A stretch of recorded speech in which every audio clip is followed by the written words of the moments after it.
E agora, o que vou fazer? Compartilhe com o CVV. Nós vamos ouvir você. Compartilhe com o CVV. E agora, o que vou fazer? Compartilhe com o CVV. Nós vamos ouvir você. Compartilhe com o CVV. E agora, o que vou fazer? Compartilhe com o CVV.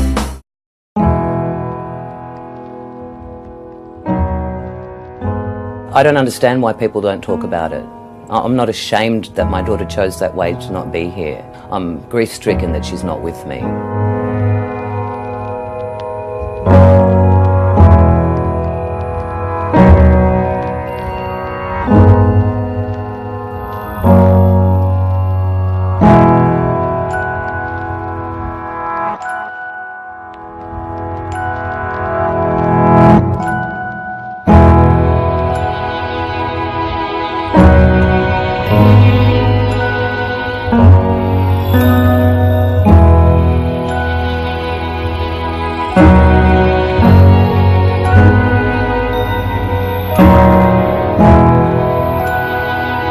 I'd left my phone in my room and I had 45 missed calls and I felt powerless. It was so shocking and so unbelievable, but also before I'd even taken the call, my phone lit up and I knew what the call was about. I woke up the next morning to two policemen banging on my bedroom window. So I let them inside and they sat me down and they told me that my sister had been found. I wanted to double check everything, that the right name came up. The police sergeant started talking to me, and as soon as he started talking to me, it was just like my heart had ripped in two. It wasn't until quite a bit of time afterwards that the dust began to settle and you kind of realise what's happened. Physical feeling of going, no, that's my daughter.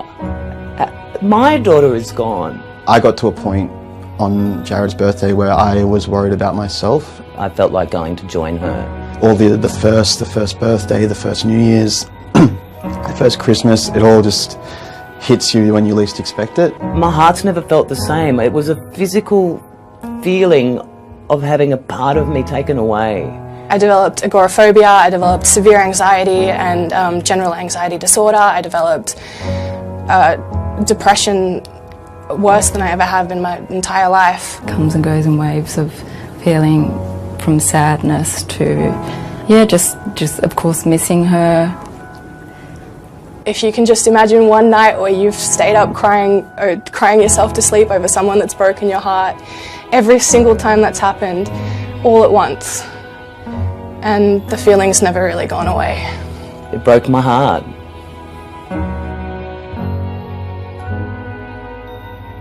I think the biggest thing that I've taken from this experience is the sort of fragility of life, particularly when it comes to mental ill health and not having services around you. That mental health is not a weakness. People to this day are still sweeping this under the rug. People are still not talking about it. People are still pretending it's not happening. There's nothing wrong about that speaking out.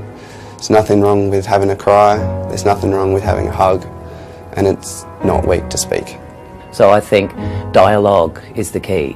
I think conversation is the key. I think asking your friends if they're okay and then listening is the key. It's really made me realise how important it is to reach out to any loved ones, to talk about things more, express feelings and just be there for each other. My entire baseline of who I am has changed. She was my only sibling, so she was my best friend for 20 odd years. I feel like I'm not the same person as I was, and I think a lot of people expect you to kind of bounce back to become the same person, but I'm never going to be them again. My whole experience of life has changed. I don't think it's ever going to be normal for me. And if this reaches just one person who was just like me, I just want them to know that they're not alone. You're not thinking about what you leave behind, but the aftermath just goes on forever. Look after yourselves, look after each other, and life's really short. Just enjoy it.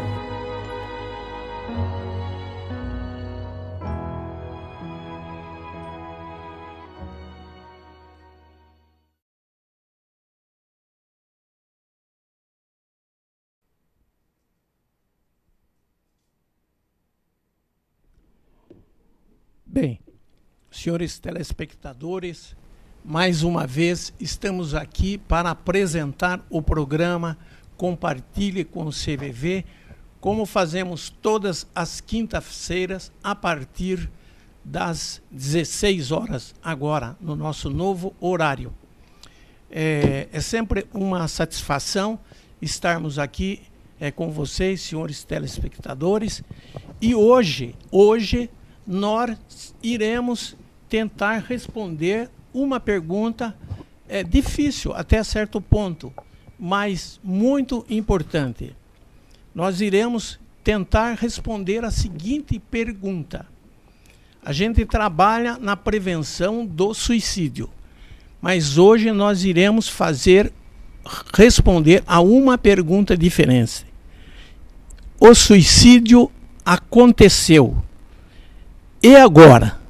Vamos ver se nós conseguimos dizer aos telespectadores o que ocorre a partir desse acontecimento.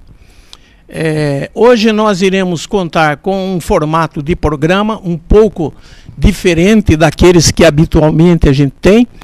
Iremos hoje contar com a presença de um novo apresentador aqui, o Edilson, que traz consigo também 2 convidados, semelhante a eu que também estou com mais 2 convidados.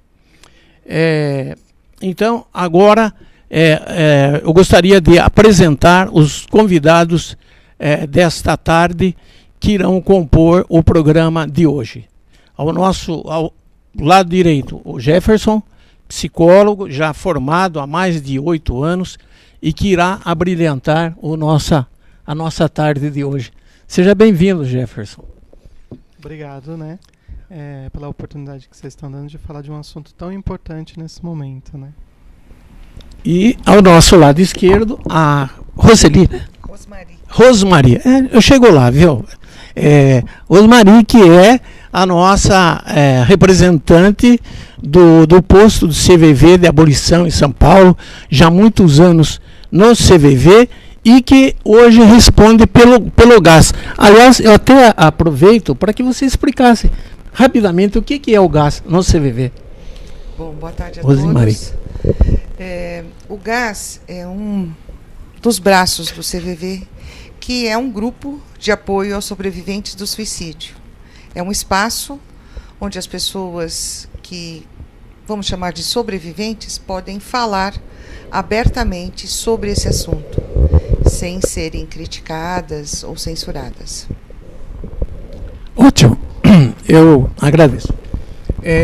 Agora nós vamos chamar o preceito. O preceito é um pensamento que norteia as atividades do CVV no Brasil, no mundo, eu diria. Por favor, preceito.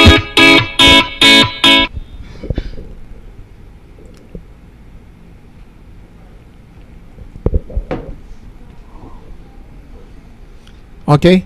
Então, nós vamos dar, então, sequência, e para que comentasse o preceito, eu convido o Edilson, que é o nosso apresentador, que está do outro lado, no lado oposto de nós, para conversar a respeito, Edilson. Boa tarde, Alvarenga. Boa tarde aos convidados, boa tarde aos telespectadores da NET, né? E, como o Alvarenga já bem disse, o objetivo do programa de hoje é responder à pergunta: como é perder alguém para o suicídio, né? E dentro desse contexto, todos os programas nós iniciamos com um preceito. E o que é o preceito? Na verdade, o preceito são verdades que foram construídas durante 56 anos de vida do CVV. E para o programa de hoje, nós escolhemos o preceito número 3, né? Que é basicamente o seguinte: lutar pela vida ainda é melhor falar sobre ele.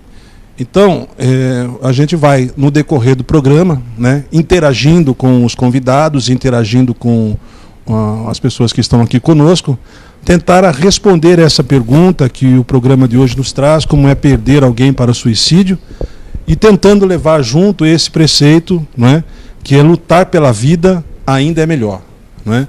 Vamos ver se nós conseguimos, durante o programa de hoje, satisfazer aos nossos telespectadores. Como o senhor, Alvarenga? Ok. Obrigado. Então, obrigado, Edilson. Vamos fazer força para a gente responder em conjunto aqui, né, doutor? Com certeza. Como que nós, né? Rosmaria. Olha, até o final do programa eu garanto que eu chego no seu nome, Rosmaria. Bem, então, já entrando aqui nesse bate-papo dessa tarde de hoje, nessa conversa, a primeira pergunta que eu gostaria de formular à bancada aqui, eu faço a você, Jefferson. Os familiares das vítimas do suicídio apresentam um risco de comportamento suicídio aumentado?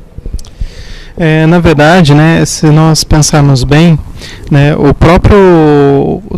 a própria situação do enlutado, né, ele traz um contexto de depressão.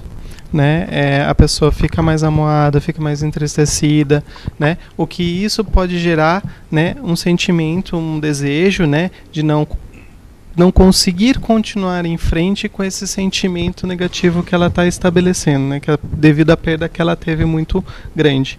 O que provavelmente gera um trauma, gera uma situação aí onde ela pode sim vir a pensar, pode ter um aumento a essa intenção suicida aí, ou esses pensamentos, né? Rosimari. Melhor eu marcar, Rosimari. Rosimari, as pessoas que estão enlutadas procuram muito o suicídio.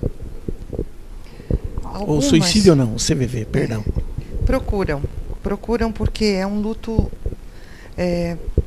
não tem uma nomenclatura própria para isso. Quando você perde alguém por suicídio, não tem um nome. E elas permanecem durante muito tempo entristecidas. E algumas com predisposição também à depressão. E elas nos procuram. Por quê? As outras pessoas não conseguem falar sobre isso. Parentes se cansam. Amigos se afastam. E é como se ela tivesse que remontar um outro quadro de amigos. Porque algumas pessoas na sociedade não sabem lidar com isso. Tipo, não sei o que te dizer, você devia procurar ficar mais alegre, isso vai passar, você faz muito tempo que está nessa de tristeza. Então, as pessoas se sentem incompreendidas. Por isso a busca pelo CVV, para poder desabafar, onde ela tem um espaço e alguém que possa ouvi-la com compreensão, com paciência e possa acolhê-la. Jefferson, existe hoje nas faculdades de medicina uma nova matéria chamada Saúde da Família. Isto é, chegou-se à conclusão que a doença em si não afeta só o doente, mas também a família. A pergunta que eu gostaria de dirigir a você pode-se considerar a família de um suicida como um doente pela perda do familiar? Não diria enquanto doente, né? O familiar, né, ele está passando por um processo de luto, né? Isso se caracterizaria como uma doença no momento onde esse processo se estende muito mais além do que o próprio processo, que é de 1 ano, né, do luto, ele se estabelece, né? É lógico, né, que pessoas doentes, né, no meio de pessoas saudáveis, querendo ou não, de alguma forma, vão adoecendo, né, se não tratadas, né, se não olhadas com um olhar mais, diria, encantador, né, aquele olhar que você está ali ouvindo, você está entendendo o que aquela pessoa quer passar através dos comportamentos dela, através das falas dela, né, e tentar compreender esse contexto que ela está vivendo, esse sofrimento, né, toda essa questão, para poder trabalhar em conjunto aí a família e ajudar essa pessoa junto com uma ajuda especializada, se for o caso, né? Ótimo. As pessoas que compartilhavam da amizade de uma pessoa, eles procuram o grupo de apoio ao suicídio, tentando querer estabelecer os porquês que a pessoa se suicidou. Como se isso fosse um quebra-cabeça, e ele tenta compor, mas parece que sempre falta uma peça. Elas procuram as pessoas nessa situação? Procuram, Alvarenga. Eu costumo dizer que elas vêm com feridas abertas, porque é uma dor muito grande. E tem todos os tipos de dúvida, de por que foi fazer assim, por que eu não percebi, por que não me pediu ajuda. Tem muitos porquês. E tem uma outra fase que é, se eu não tivesse feito isso, ou se eu tivesse prestado atenção. Essa fase é muito complicado porque as pessoas procuram respostas. Então elas passam pelo se, né, o porquê, e passam por fases de raiva. Ele não podia ter feito isso comigo, ou ela não devia ter feito isso comigo. São etapas muito dolorosas e que ficam questionando e martelando na cabeça das pessoas, né? Só um espaço adequado, uma paciência com a sua própria dor, é que vai propiciar que ela vá poder compreender. Às vezes, compreender o fato que aconteceu, mas um porquê, eu acho que a gente nunca vai conseguir preencher. Gostaria de ouvir sua opinião a respeito, Jefferson. Na verdade, assim, as pessoas elas procuram esses porquês, né, da vida. Acho que é algo natural do ser humano, né? A gente procura entender tudo na nossa vida, né? E por que não entender o motivo que leva uma pessoa a cometer tal ato, né? O suicídio. E eu entendo que, né, que essas pessoas, quando elas procuram esses porquê, estão procurando respostas, né, para não se culpar também, né, não se colocar em situações, né, onde, se eu tivesse feito diferente, se eu tivesse, né, ficado com ele, se eu tivesse ido até lá, né, elas procuram uma forma de conforto, posso dizer, né. Mas, pensando no porquê em si, né, realmente não existe uma resposta, né? Se a gente for pensar do lado emocional, né, trazendo a psicologia todo num contexto, geralmente o que leva as pessoas a esse ato, né, é um movimento de uma dor insuportável, que elas acreditam que não tem cura naquele momento, né? E impulsivamente, né, ou mesmo racional, né, formulando algumas alternativas, cometem tal ato, né? De forma mais tentando se aliviar dessa dor, né? E muitas vezes não existe um porquê mediante isso, né? O porquê está com a pessoa que já se foi, na verdade, né? Realmente, sobre esse assunto, Rosemarie, agora acertei, tá vendo? Tá vendo, Jefferson? Jefferson acertei mais fácil e o Denilson também.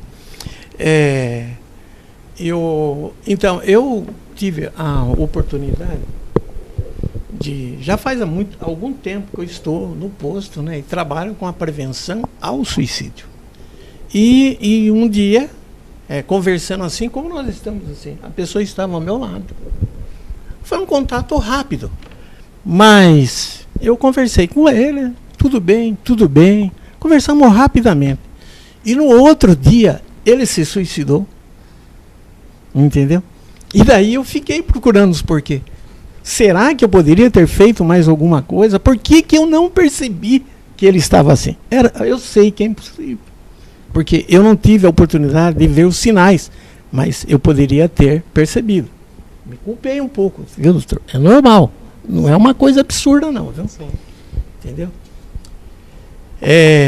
Bem... Podemos, então, fazer mais uma pergunta, diretora? Dá, né? Opa, então tá bom. Ela disse que abriu mais tempo para nós, porque o papo tá muito gostoso. Escuta aqui, eu gostaria de saber de vocês se existe semelhança entre o luto pelo suicídio e o luto por outras perdas. E se eles são da mesma intensidade. Entendeu? Começando por você, Rosemarie. Obrigada. Olha, eu penso que cada um tem o seu espaço de luto, o seu tempo de luto, seja ele qual for. Perdas acontecem inevitavelmente na vida da gente. Mas o luto por suicídio, ele vem carregado de um peso tão grande social, religioso, moral. É tão difícil carregar isso que eu penso que ele é diferenciado. É diferente de você perceber que uma pessoa adoeceu ou sofreu um acidente. Ir embora por vontade própria é inconformante para a gente. Nós, seres humanos. Imagine por quem está sentindo isso, convivendo com isso ou esbarrando.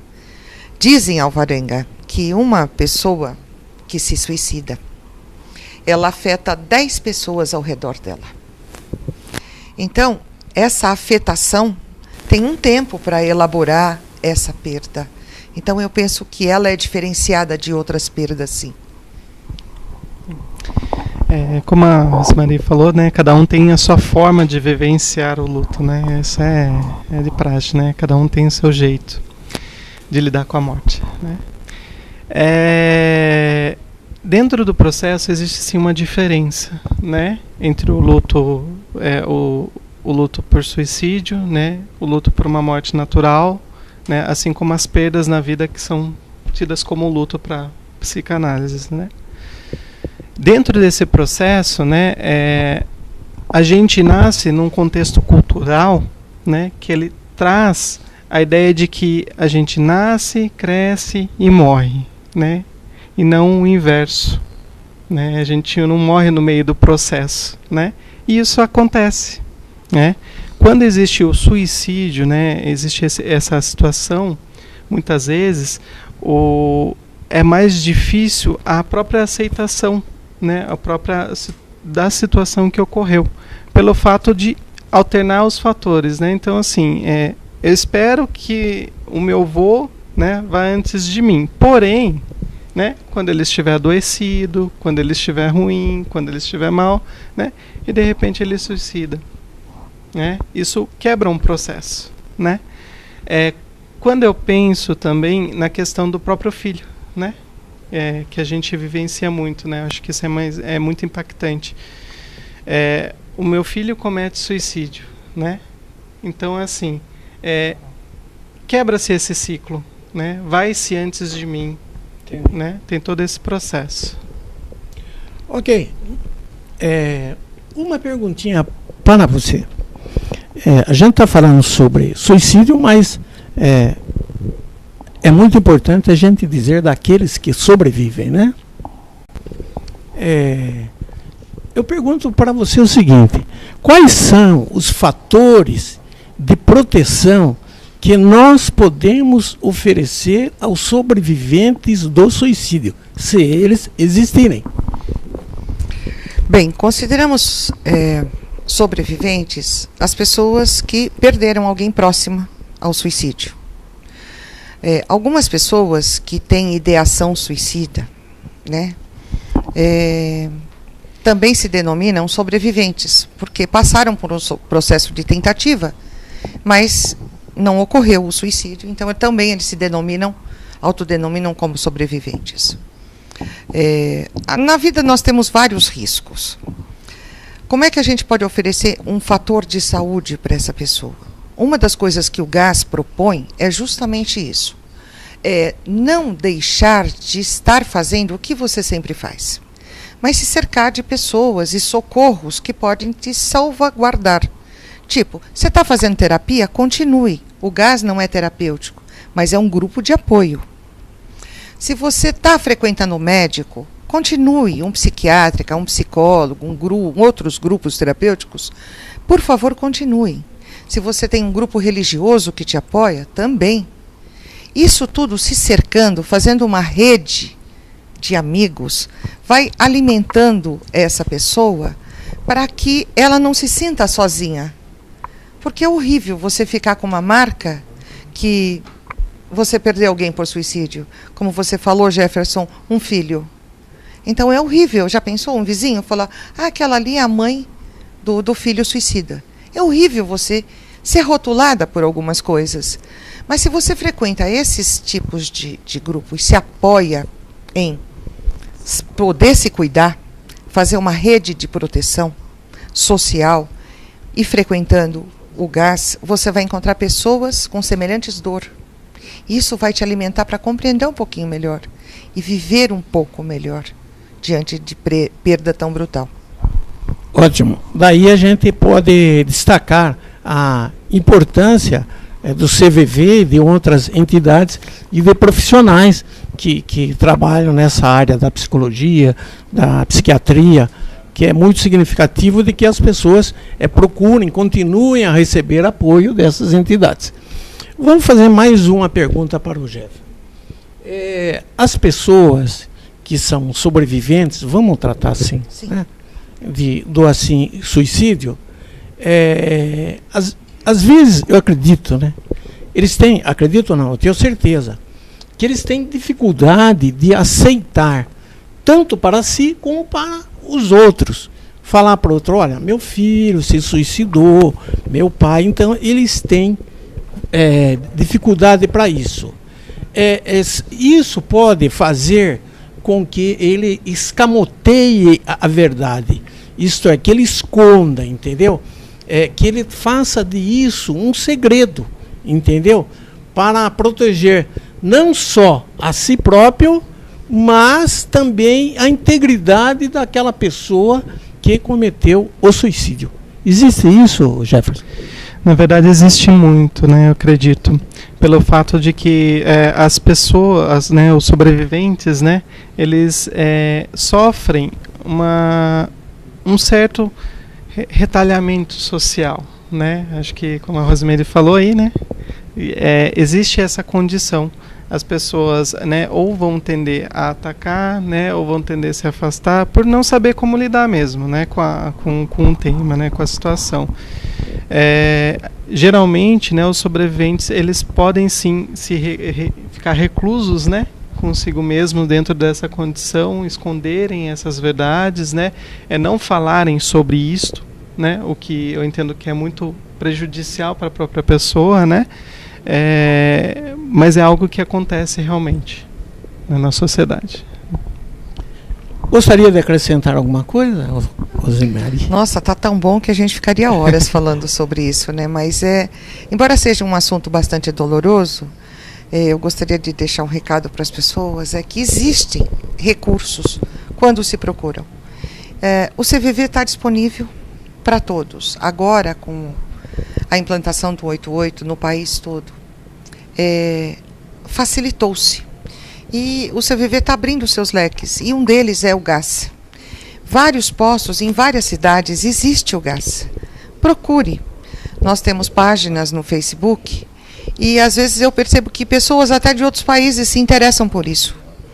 Então é importante dizer que existe sim pessoas que querem te ouvir, que vão te acolher, que estão aqui para tentar te compreender. Mesmo que seja não dizendo nada, mas a gente está perto de você. Ótimo, muita boa lembrança sobre o trabalho, o nosso trabalho lá do CVV. E dizer também que existe o 188, né? E também existe atendimento pelo chat, por e-mail, é só procurar no site do CVV. Ok? Nós estamos nos aproximando do intervalo, do break, agora, né? E nossa produtora já está conversando lá, olha o break. Então, ao break, por favor. E agora, o que vou fazer? Compartilhe com o CVV. Triste, angustiado, cheio de problemas e sem ninguém para conversar. Então disque 188. 188 é o novo número de atendimento telefônico do CVV, Centro de Valorização da Vida. De orelhão, celular ou telefone fixo, a ligação é gratuita e funciona 24 horas todos os dias. Ligue 188 e receba apoio emocional. Um dos maiores anunciantes da TV brasileira é o governo federal. Em 2015, empresas públicas como a Caixa Econômica, Banco do Brasil e Petrobras juntas investiram 4 bilhões e 200 milhões de reais em propaganda televisiva. Essas instituições ultrapassaram os investimentos de grupos comerciais fortes, como Coca-Cola, Nestlé, Volkswagen e também os 2 maiores bancos privados do país, Itaú e Bradesco. O anúncio do poder público devido à origem dos recursos não pode seguir a mesma lógica das corporações privadas, mas sim promover a regionalização das ações de comunicação. Por isso, parecer de 2009 da Advocacia Geral da União autoriza o governo federal a veicular publicidades institucionais nos canais comunitários. Essas emissoras são a voz de diversos setores da sociedade civil organizada, tais como associações de bairros e comerciais, comunidades árabe, judaica, italiana, portuguesa, japonesa, dentre outras, movimentos sociais e minorias, sindicatos de trabalhadores e patronais de inúmeras categorias, como industriais, engenheiros, economistas, funcionários públicos, advogados, só para citar algumas. Além disso, nessas telas todas, as crenças convivem em harmonia: católicos, evangélicos, espíritas e religiões africanas. Se você é gestor público e anuncia em emissoras de TVs comunitárias, parabéns, está cumprindo a função social do Estado. Se não anuncia, nunca é tarde para começar. Verba pública para veículos de comunicação pública não é esmola, mas justiça social. Uma campanha da ABCCom, Associação Brasileira de Canais Comunitários. E agora, o que vou fazer? Compartilhe com o CVV.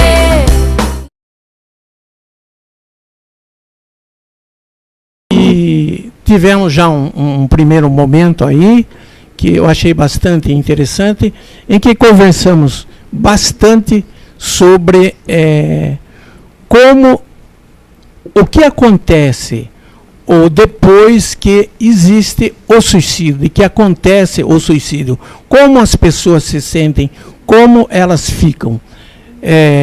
Acredito que os senhores telespectadores foram suficientemente esclarecido, mas se houver alguma dúvida, nós temos um telefone do WhatsApp. Vocês podem procurar o número 991-826090. Bem, na sequência agora nós vamos chamar um vídeo. Meu nome é Bruna, eu tenho 5 anos. Eu moro aqui com meu pai e minha mãe, mas só que meu pai tá viajando. Eu tenho papagaio também. Hoje eu acordei, né? Aí ele tava, Bruna, Bruna. Meu pai, ele ronca. Às vezes ele faz cosquinha na minha mãe, mas minha mãe não gosta de cosquinha. Mamãe falou que ele foi trabalhar em outra cidade. Eu fico com saudade dele, que ele tá separado de mim. Minha mãe chora, fica triste, muito triste mesmo. Às vezes ela até reza pra ele voltar, né?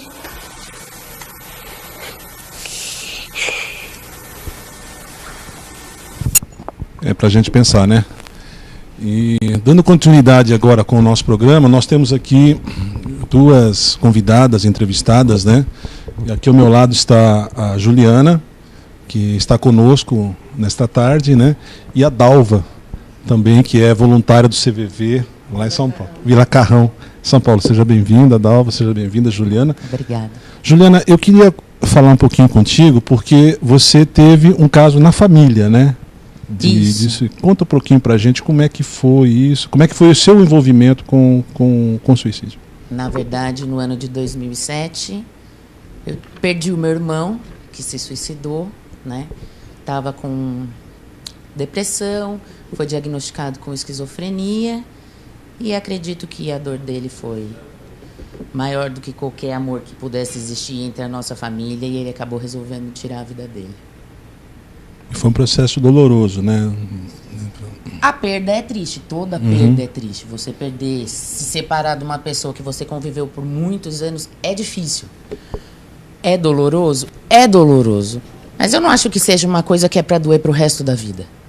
E nesse aspecto, você acredita que conseguiu superar essa questão do... Há muito tempo. De que forma? Conversando e falando a respeito do assunto, porque isso é uma coisa que eu vejo que as pessoas sentem muita dificuldade de expor o caso para as pessoas, sabe? Desde que meu irmão se matou, nunca tive dificuldade em falar, nunca tive dificuldade em expor para as outras pessoas. Sim, ele se matou, sim, ele pulou o viaduto, sim, ele não está mais entre nós.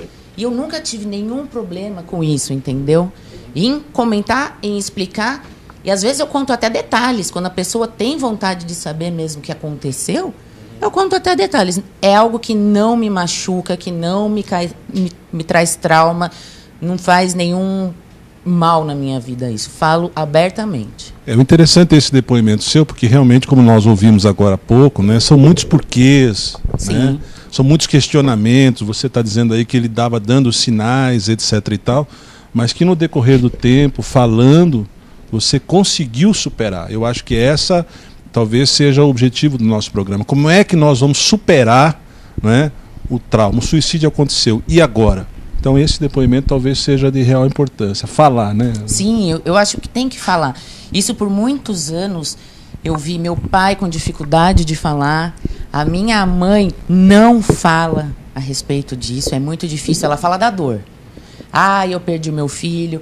Ah, eu sinto falta do meu filho, mas é a única coisa que ela toca no assunto. A minha irmã não fala também do assunto, entendeu? Então eu acho que isso é uma barreira que, no caso, como vocês costumam falar, os sobreviventes do suicídio, é uma barreira que as pessoas constroem na frente delas para se sentirem inatingíveis nesse assunto, talvez porque se falar a respeito dói mais, ou então não quer lembrar aquilo que ela lembra constantemente dentro dela. Mas eu acho que tem que falar, tem que expor e tem que tratar isso como uma coisa... Pode ser até meio frio da minha parte falar isso, mas tem que tratar como uma coisa normal, porque já aconteceu, já passou, você tem a sua vida para tocar para frente. Você não pode desistir de viver só porque alguém próximo ou alguém da sua família desistiu de continuar a vida. A vida continua, você tem que seguir. Eu tenho a minha filha, eu tive meu pai, eu tenho a minha mãe, eu tenho a minha irmã. A vida continua, a gente tem que continuar, não pode desistir. Exatamente. Interessante esse aspecto que você está dizendo. A dor está lá, ela se instalou, mas tem que trabalhar com ela, tem que conversar, falar. Aliás, a Rosmary falou do GAS, né, que é o Grupo de Apoio ao Sobrevivente do Suicídio, que nós temos aqui em Sorocaba também. Nós temos um núcleo aqui em Sorocaba. Ficam convidados a entrar no nosso site do CVV, né, e se informar a respeito de como falar, né? E nesse aspecto, Dalva, eu só queria que você passasse, por favor, por gentileza, que nos honra com sua visita hoje aqui, e você lá do GAS, né? E você estava me contando uma experiência interessante, né? Que é o caso que você vem desenvolvendo isso, inclusive em estações do metrô em São Paulo. Sim, nós temos um grupo, começou em 2015, né? E entre os postos da capital, começou no Setembro Amarelo e foi estendido para dezembro também.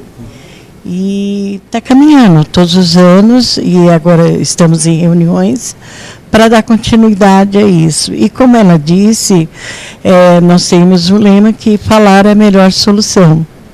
Então, é isso mesmo, falando sempre. É no metrô Tatuapé? Metrô Tatuapé, agora nós estamos no metrô Sé. Metrô Sé. Isso. Como é que essa pessoa chega lá, Dalva, de uma certa maneira? Como é que ela procura o CVV? Nós ficamos num espaço, vem a curiosidade, né? E aí se aproxima, pergunta e fazemos atendimentos pessoais, muita gente para falar, muita gente quer falar. Nesse ambiente, ela já se abre, já fala, já conversa ou ainda não? É aos poucos? Como é que é isso? Ela geralmente começa assim, eu conheço uma pessoa que cometeu, ou conheço uma pessoa que... Falando em terceira pessoa. É, sempre na terceira pessoa. Na verdade, muitas vezes é ela Sim, própria. E ela é acolhida, né?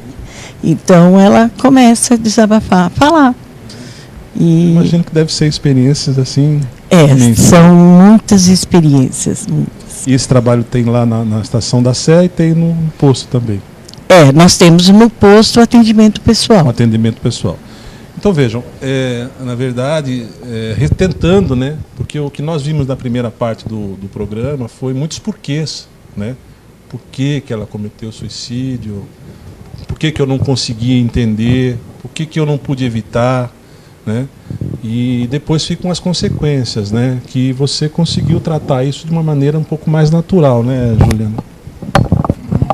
Na verdade, assim... Natural não digo, mas... Natural não é a palavra exata, mas você administra melhor essa informação, né? Porque como eu conversei com vocês no início do programa. Não. Tive Deus. Eu tive Deus. Só. E assim, sempre fui muito bem resolvida. A minha família sempre foi uma família muito unida. Eu sempre tive um bom relacionamento com meu pai, com a minha mãe. E eu tenho muitos amigos. Então, acho que só o fato de falar e conversar e expor essa situação para todo mundo, acho que já acabou sendo meu grupo de apoio, entendeu? Grupo na família. Na família e nos amigos, principalmente nos amigos. Porque na família era impossível tocar no assunto assim. A mãe, né? Vamos conversar disso. Não vamos conversar disso, porque não vai ter conversa, não vai ter diálogo. Nem dava para abordar esse tema. Mas... eu tô sentindo saudade. Ele faz falta. Aí, aos pouquinhos, a pessoa vai falando um pouquinho. Aí chora. Aí dá aquela limpada na alma. Aí dá uma melhorada, dá uma amenizada na situação. Mas é mais na roda de amigos e conhecidos. Eu acho que foi o que me fez bem, que me fortaleceu depois do que aconteceu. Expor, sem medo e sem vergonha, realmente o que foi que aconteceu na minha família. Sem medo e sem vergonha. Sem medo e sem vergonha. Eu acho que o depoimento da Juliana é bem interessante, porque ela vai muito de encontro daquilo que o CVV pensa e pratica.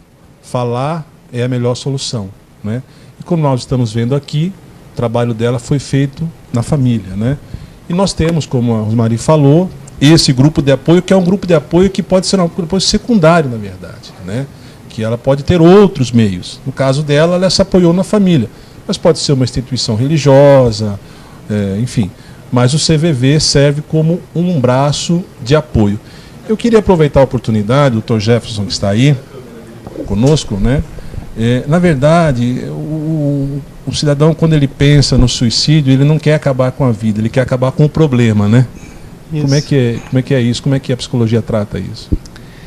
Na verdade, o pensamento da pessoa suicida, né, que está naquele momento, ela pensa em acabar com a dor, né, com os problemas que ela está vivendo, que ela está passando, né, seja o problema que for, né, como a gente sempre coloca, não existe um problema maior ou um problema menor, né, dentro da psicologia, existe o problema que a pessoa está passando, né. Ela tende a encontrar como única saída nesse momento, né, a morte, né? Ela não encontra outra saída, né? Acho que como foi colocado, né, pela sobrevivente, né, que na verdade não via outro meio de lidar com essa dor, né? Então a única meio que achava melhor de lidar com essa dor era através desse ato, né? Um ato talvez no momento impulsivo, né, de algumas pessoas, e outros é premeditado, né? Alguém já vai se planejando dessa forma, né? Perfeito. Juliana, você gostaria de fazer alguma pergunta lá para o doutor? Já fica à vontade. Isso. Jefferson, eu queria fazer uma pergunta para você, porque na verdade eu sou sobrevivente do meu irmão suicida, mas eu tenho alguns outros suicidas que fizeram parte da minha vida. E é uma característica que eu vi nessas pessoas, o problema da falta de autoestima. É uma coisa que é uma teoria que eu não é que eu desenvolvi, mas é uma teoria, é uma coisa que eu observei, que todas as pessoas, pelo menos as que eu conheci e que tiraram a própria vida... No seu irmão também? Isso? E no meu irmão também. Essa falta de amor próprio. Essa falta de se sentir especial, essa falta de se sentir amado pelos outros. Em todas essas pessoas que se suicidaram, que eu conheço, eu senti isso. Elas não estavam bem, assim, elas não se sentiam bem aqui no meio da gente. O que é isso? Assim, na visão do psicólogo. Na verdade, né, o grande problema, né, é o social, né? Para falar do suicídio em si, né, a gente pensa que é algo, a gente delimita isso a um problema do outro, né? É o outro que está pensando, é o outro que quer se suicidar, é o outro, né? Não é um problema meu, né? Quando na verdade é sim, né? É um problema da sociedade, né? É um problema cultural, né? Um problema dessa pessoa que está passando por isso não conseguir se inteirar no meio, né? Ser rejeitada muitas vezes, né? Não ter um espaço de fala, né? Que acho que é o que a CVV propõe, né? Não ter esse espaço de fala, de compreensão, né? Somente críticas, somente, né, negativas, né? Ninguém se propõe a acolhê-la, né? E daí vem a baixa estima, né? Baixa autoestima, na verdade, que daí não sirvo para nada, ninguém gosta de mim, ninguém me quer, né? Só sirvo para dar problemas, para gerar situações, né? Então, nessa situação, entra assim, né, essa questão da autoestima prejudicada, o que já desenvolve para outros quadros aí que a gente conhece, né, e tudo mais. Perfeito. Dalva, eu fico imaginando, né, como é que deve ser lá na Praça da Sé, né, esse trabalho, esse atendimento. Como é que é possível estabelecer uma relação de ajuda lá naquele momento ou é só um primeiro contato? Olha, no primeiro, assim, nos primeiros assim, tempos que a gente estava lá, era no espaço, no cantinho. Aí foi reservada uma sala para gente. Tem uma sala lá. Aí foi reservada uma sala e é onde a gente faz esse atendimento pessoal lá. Né? Perfeito. Bom, nesse momento nós vamos voltar lá então para o Alvarenga. Nós queríamos agradecer aqui a Juliana, a presença dela, o depoimento, né, assim como a Dalva, né? E voltamos ali com o Alvarenga. Obrigado, Alvarenga. Obrigado você pela sua brilhante participação, que são pessoas como você, como essas nossas convidadas, que fazem do nosso programa, realmente já está se tornando bastante visto em toda a cidade e em toda a região. Nós agradecemos a todos vocês. Bem, a nossa diretora, Jo, para aqueles que não sabem, ela se chama Jo, ela é muito brava. E ela já falou, olha o tempo, e o tempo passa. Então, eu gostaria, Jefferson, que você fizesse as suas considerações finais.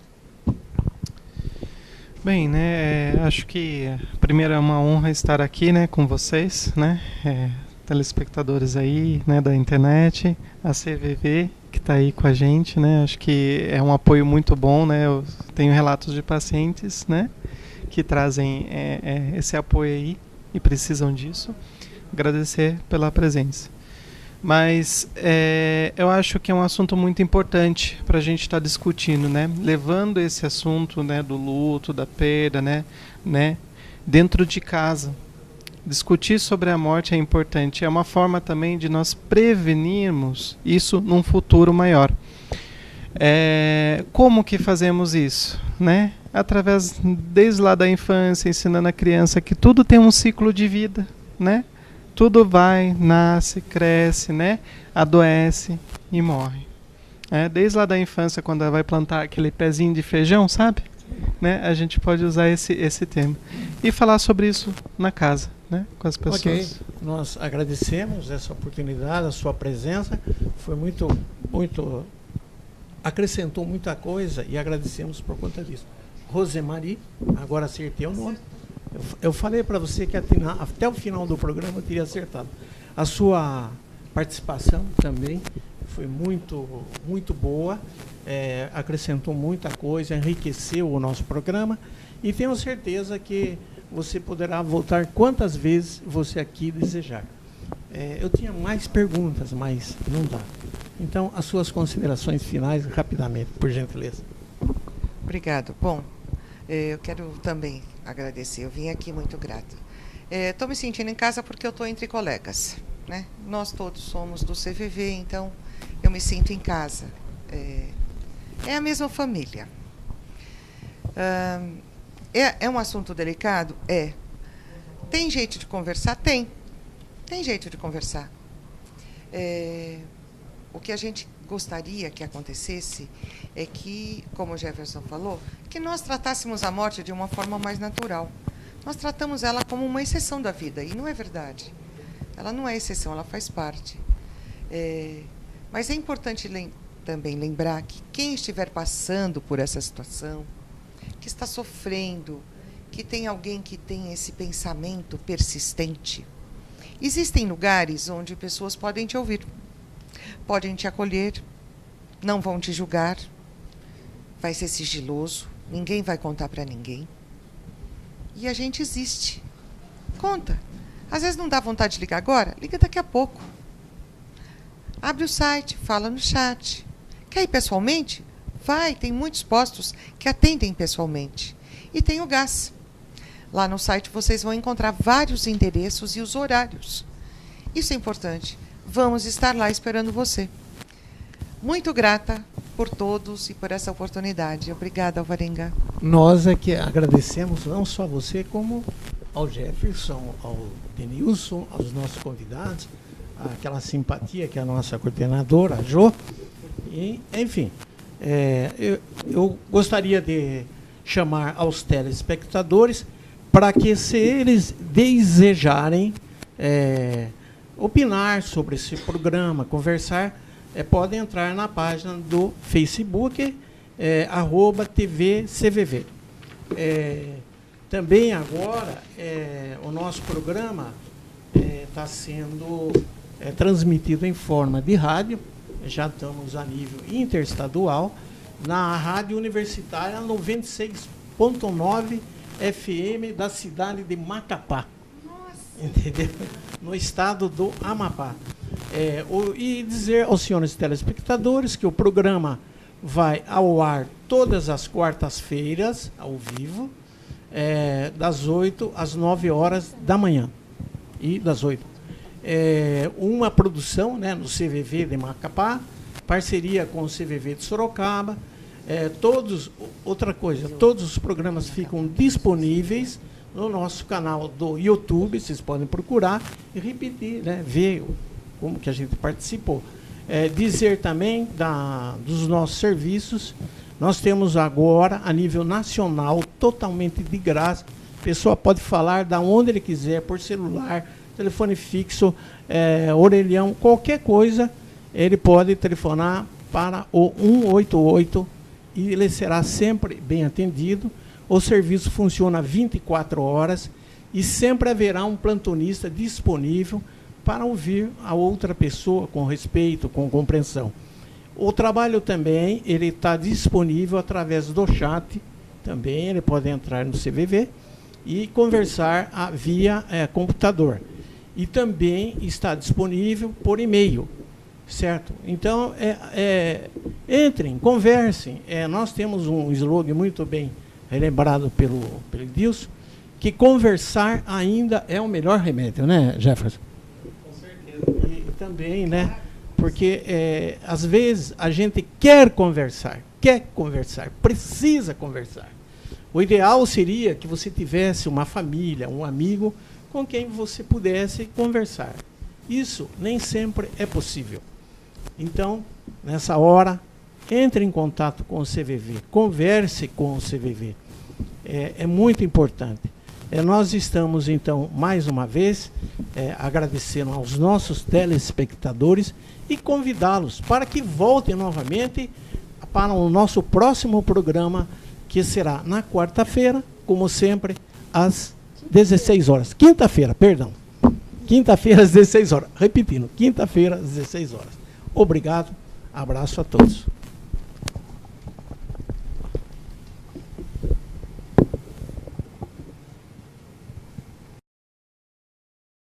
E agora, o que vou fazer? Compartilhe com o CVV. Nós vamos ouvir você. Compartilhe com o CVV. E agora, o que vou fazer? Compartilhe com o CVV. Nós vamos ouvir você. Compartilhe com o CVV. E agora, o que vou fazer? Compartilhe com o CVV. Um dos maiores anunciantes da TV brasileira é o governo federal.